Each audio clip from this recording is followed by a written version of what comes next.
셀프로 페인트칠 해보셨나요? 요즘에는 품질 좋은 페인트, 롤러와 붓 등의 도구가 많아서 누구나 쉽게 셀프 시공이 가능합니다. 하지만 벽면이 깔끔하지 않다면 좋은 결과물을 내기 어렵습니다. 페인트 칠을 하기 전 벽면을 깨끗하게 하는 퍼티 시공을 해보겠습니다. 흔히 말하는 퍼티 시공이란 페인트 칠을 하기 전에 벽면을 더 매끄럽게 해주는 밑작업입니다. 석고보드가 연결되는 이음새, 못이나 타카핀이 들어간 자국을 가려줘 완성했을 때 홈이 보이지 않도록 합니다. 예전에 이 벽은 샌드위치 판넬, 석고보드, 타일 등으로 단차가 져 있고 심지어 색도 여러가지로 알록달록했습니다.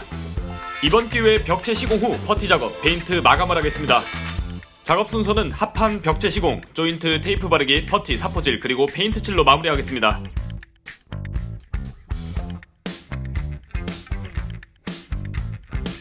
먼저 합판 자투리를 이용해 단차가 있는 벽의 높이를 맞추었고 그 위에 합판을 붙였습니다.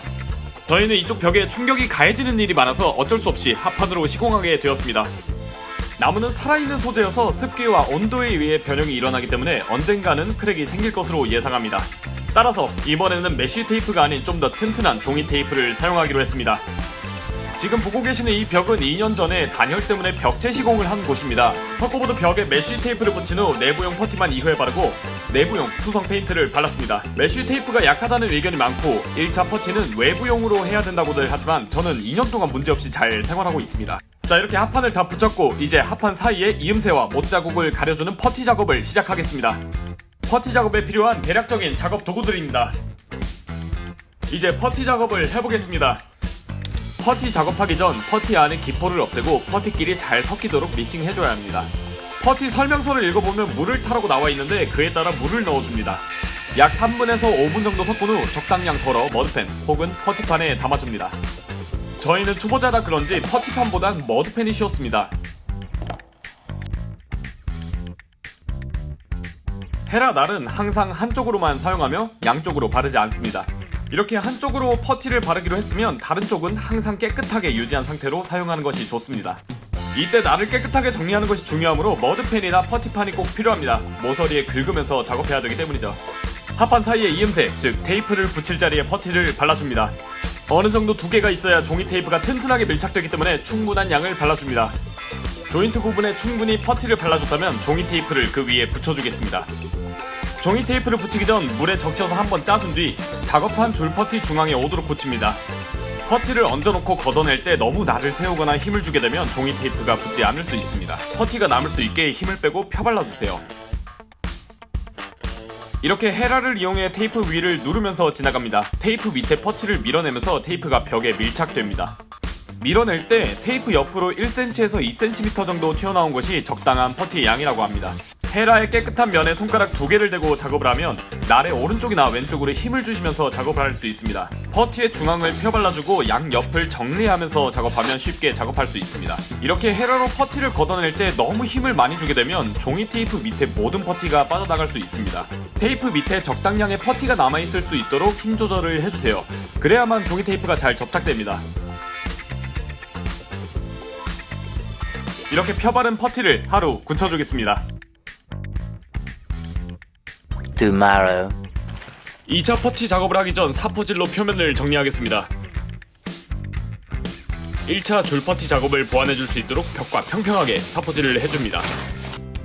2차 퍼티는 1차 줄 퍼티보다 넓은 헤라를 이용해서 작업했습니다. 2차 퍼티 작업은 퍼티 작업을 한 면과 벽의 단차를 줄여준다는 느낌으로 이어서 바릅니다.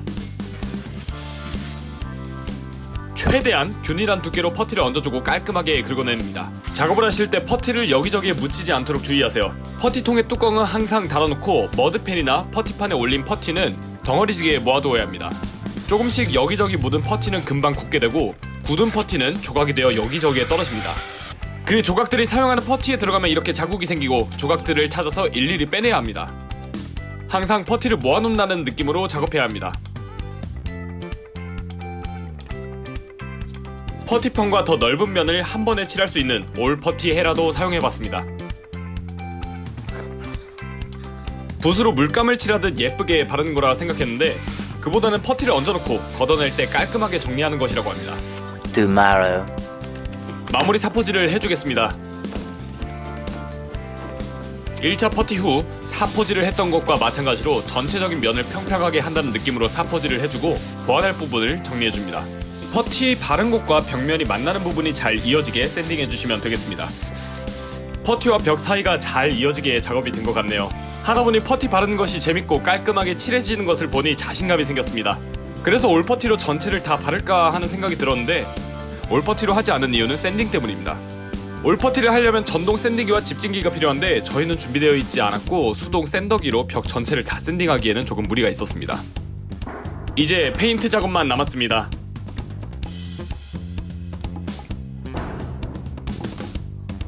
오늘 사용할 젯소, 페인트, 그리고 롤러, 붓, 팔레트입니다. 넓은 면은 롤러를 이용해서 칠해주고 가장자리는 붓을 이용해서 꼼꼼하게 페인트를 칠해줍니다.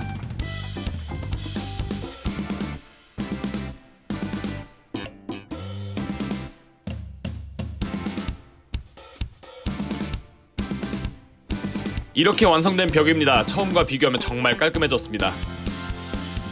퍼티는 정말 다루기 쉬운 재료입니다. 물성 자체가 연해서 잘 못 칠해도 나중에 사포질로 커버할 수 있고 유해한 냄새도 없어 생활 공간에서 작업하기에 무리가 없습니다. 너무 지저분해서 간단한 페인트 칠로 복구가 어려운 벽이 있다면 도전해보세요.